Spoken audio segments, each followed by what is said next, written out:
চাই আওয়ামী লীগের রাজনীতি নিষিদ্ধ হোক। যারা এই সিলেটে আওয়ামী লীগকে পুনর্বাসন করতে চাইবেন, আমরা একজন একজন করে দালালকে বের করে নিয়ে আসবো।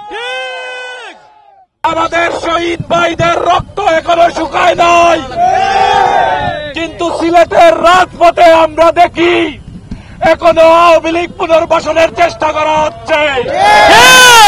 আমরা দেখি সিলেটের সর্বোচ্চ প্রশাসনিক কর্মকর্তা উনার অফিসে আওয়ামী লীগের দালালদেরকে নিয়ে মিটিং করেন।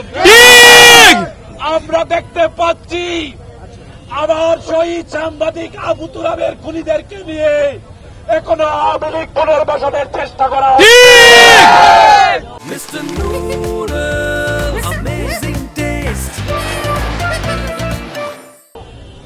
আমরা জানিয়ে দিতে চাই, আমাদের ভাইরা জুলাইতে রক্ত দিয়েছে, আমাদের ভাইরা শহীদ হয়েছে, আমাদের ভাইরা আহত হয়েছে, কিন্তু আমরা সাথীরা এখনো রাজপথে আছি।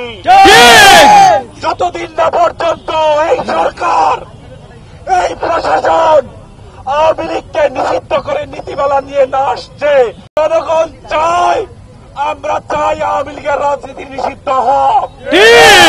আমরা আজকে বিক্ষোভ মিছিলের মাধ্যমে জানান দিতে চাই, যারা এই সিলেটে আওয়ামী লীগকে পুনর্বাসন করতে চাইবেন, আমরা একজন একজন করে দালালকে বের করে নিয়ে আসবো। আমরা রাজপথ থেকে সর্বদা যতক্ষণ পর্যন্ত আওয়ামী লীগ নির্মূল এবং নিষিদ্ধ হয় নাই। আজকে আপনারা বিক্ষোভ মিছিলে উপস্থিত হয়েছেন, এনসিপি সিলেট জেলার পক্ষ থেকে আপনাদের সবাইকে অসংখ্য ধন্যবাদ।